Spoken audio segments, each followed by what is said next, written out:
So you're coming into town as not the local favorite here. I mean, you're prepared for that? You're welcome for that?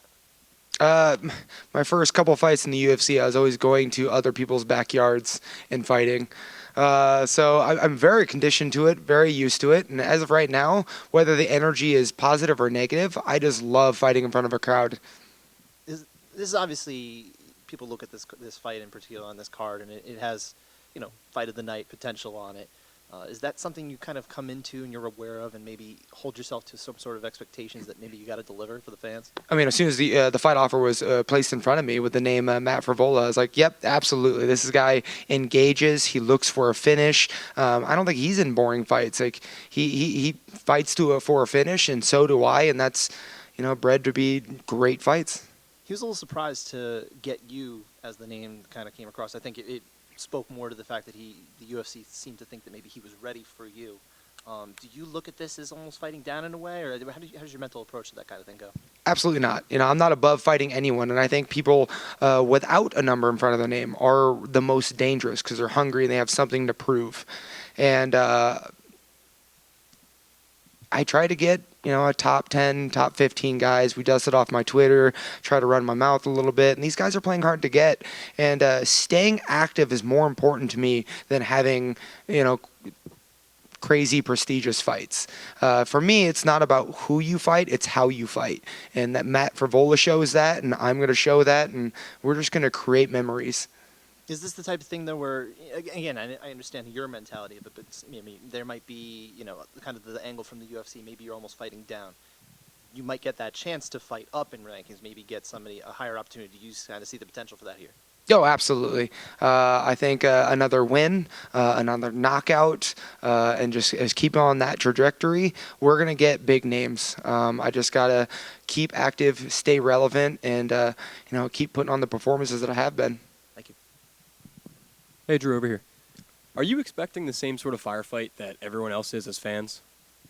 Depends on what he wants to bring to the table. He's got a brown belt in jiu-jitsu. He also wrestles extremely well. He has a win over Jalen Turner. So I just know he's chaotic, he's talented, and he has the conditioning to back up whatever he decides. So in that first round, we're going to figure out what Matt is bringing to the table, and we got to adjust and focus on the way I win fights. And the rest of your 2023, barring everything goes well, you stay healthy, how many fights do you want to get in, and how close do you think you are from title contention? Ideally, I always try to get 3 fights in a year. That's the fights that I put on, I got to recover from. So unfortunately, I can't do back-to-back. But yeah, we're trying to fight as soon as possible. The top of the division is a little logged down or backed up. So we'll see who becomes available. So I haven't really thought too much on it. But yeah, staying active and how fast am I going to get to the title? I don't know, and I don't really care as long as we just create memories in the meantime. And I know you're focused on Frevola, but I have to ask just because I saw the social media back and forth. Renato Moicano, is that still a fight that we could see in the future? Oh, absolutely. That was a fight that we wanted. There was a ton of fights that we were looking at. RDA and I, we wanted to fight each other, but that was a 170-pound fight, and just doesn't make sense for either of us right now. I'm ready to fight names. I'm ready to fight guys in the numbers. I'm ready to be a co-main, we're ready to put Drew Dober on the headlines, and I think a win over Matt Frevola is going to put us there. Drew over here on your left. Yes, sir. Where do you think in Matt's game does he offer the biggest challenge to you? His chaos and his conditioning. I think he comes in like the Tasmanian devil, and he's able to keep that up for 15 minutes. He's overall a complete martial artist, ground, stand up, and everything.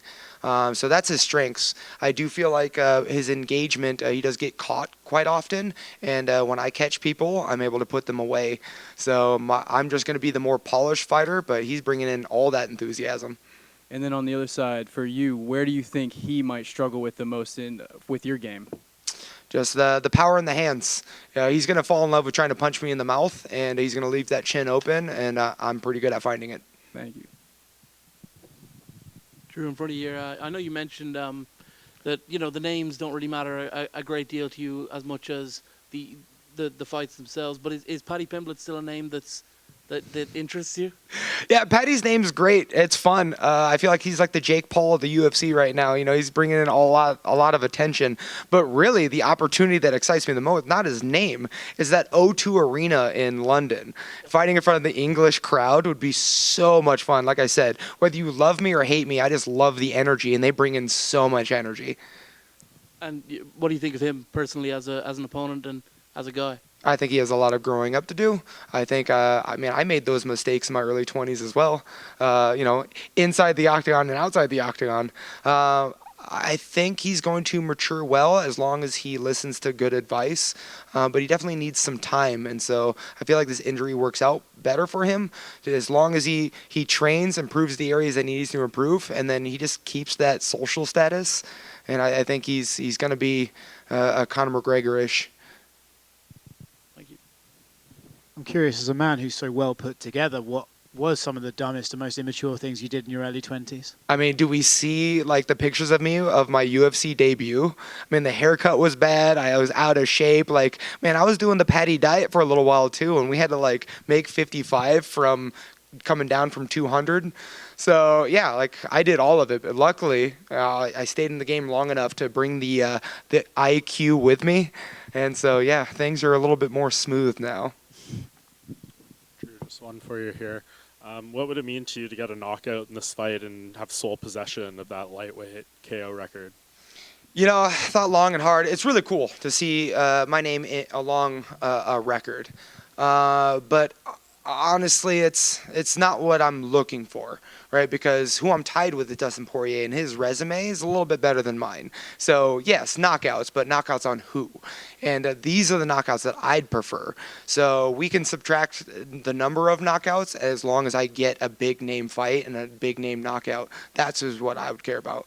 Like getting a fight with him one day and knocking him. I mean, absolutely. If like winning the number one knockout against the Dustin Poirier would be incredible. Having a win over Conor McGregor, and if Michael Chandler wants to swing hands, like these are the people that I want to knock out over. You know. Just on that, you mentioned that you weren't really interested in the moment of moving up to 170. If the opportunity to fight Conor was there, I think you would probably do it, right? Oh, yeah, absolutely. I mean, I said I'd move up to 170 against RDA because a former world champion, why not? And I don't have to cut weight. Like, I would absolutely love that. But I don't think the UFC likes when people swap weight classes often, so I just take opportunities.